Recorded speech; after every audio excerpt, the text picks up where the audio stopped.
जनाब संजय राऊत बॉम्ब टाकण्याच्या धमक्या देत आहेत, पंतप्रधान नरेंद्र मोदीजींवर टीका करतायत.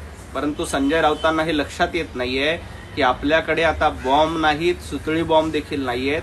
उरलेत ते लवंगी फुसके फटाके. याच्या पलीकडे तुमच्याकडे काही नाही. तोंडातून वायफळ बडबड करायची, पोकळ धमक्या द्यायच्या, एवढंच तुमचं काम उरलंय. पंतप्रधान नरेंद्र मोदीजी पाकिस्तानवर बॉम्ब टाकताना कुणाची परमिशन घेत नाहीत. पाकिस्तानला देखील धडा शिकवतात. तुम्हाला देखील जनतेच्या आशीर्वादानं धडा शिकवलाय. त्यामुळं आपले उरले सुरले लवंगी फटाके सांभाळा. ते देखील फुसके आहेत, त्याच्याकडे लक्ष द्या आणि मग इतरांना धमक्या द्या, इतरांवर टीका करा.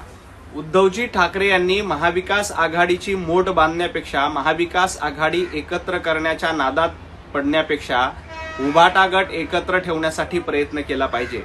कारण उभाटा गटामध्ये भास्कर जाधव विरुद्ध मिलिंद नार्वेकर, आदित्य ठाकरे विरुद्ध संजय राऊत असे गटतट विभागले गेलेले आहेत. त्यामुळं कुठं महाविकास आघाडीची मोठ बांधायला जात आहेत. संजय राऊत, तुमच्या पक्षामध्ये जी गटबाजी चालू आहे, तुमच्या पक्षाची 4 शकलं पडलेली आहेत, ते आधी सांभाळा आणि मग महाविकास आघाडीची वोट बांधणं, महाविकास आघाडी एकसंघ ठेवणं याचा प्रयत्न करा. त्यामुळं विनाकारण भारतीय जनता पार्टीवर टीका करणं हे धंदे सोडून द्या. जनाब संजय राऊत यांच्यावर एवढी दुर्दैवी वेळ आली आहे की ते आणीबाणीचं देखील समर्थन करतायत. आणीबाणीचा काळा इतिहास जर पुस्तकामध्ये आला तर संजय राऊत तुमचं पोट का दुखतंय आणि तुम्ही आज जयप्रकाशजी नारायण, अटल बिहारी वाजपेयी, अडवाणीजी यांच्यावरही टीका करायला लागलात. तुमची एवढी पात्रता आहे. मुळामध्ये आणीबाणीमध्ये सर्वसामान्य नागरिकांना त्रास झाला, सर्वसामान्य नागरिकांना घरामध्ये डांबलं होतं, तुरुंगामध्ये डांबलं होतं. हा काळा इतिहास पुस्तकामध्ये शिकवलाच पाहिजे. परंतु तुम्ही आता काँग्रेसचे गुलाम झाल्यामुळं तुम्हाला आणीबाणी योग्य वाटते. पण एक लक्षात घ्या, आणीबाणी तुमच्या पक्षामध्ये आलेली आहे. तुमच्या पक्षामध्ये एक माणूस उरलेला नाही. त्यामुळं आपल्या पक्षातली आणीबाणी दूर करण्यासाठी प्रयत्न करा. विनाकारण काँग्रेसच्या नादाला लागून, राहुल गांधींच्या नादाला लागून आणीबाणीचं समर्थन करू नका. यामध्ये तुमचं तोंड भाजल्याशिवाय राहणार नाही. हे जनाब संजय राऊतांनी लक्षात ठेवावं. जनाब संजय राऊत, तुम्ही आणि काँग्रेसनं राम मंदिराला विरोध केला, राम मंदिर बांधण्याला विरोध केला.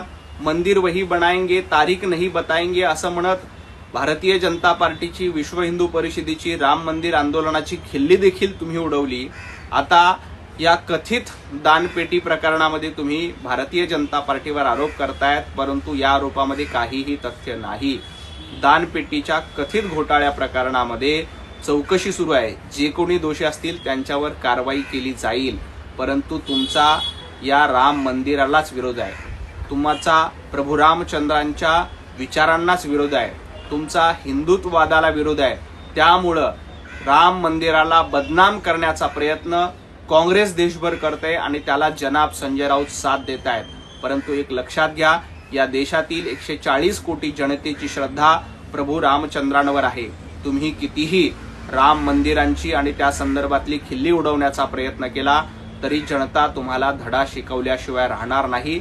हे जनाब संजय राऊतांनी लक्षात घ्यावं. एबीपी माझा, उघडा डोळे बघा नीट.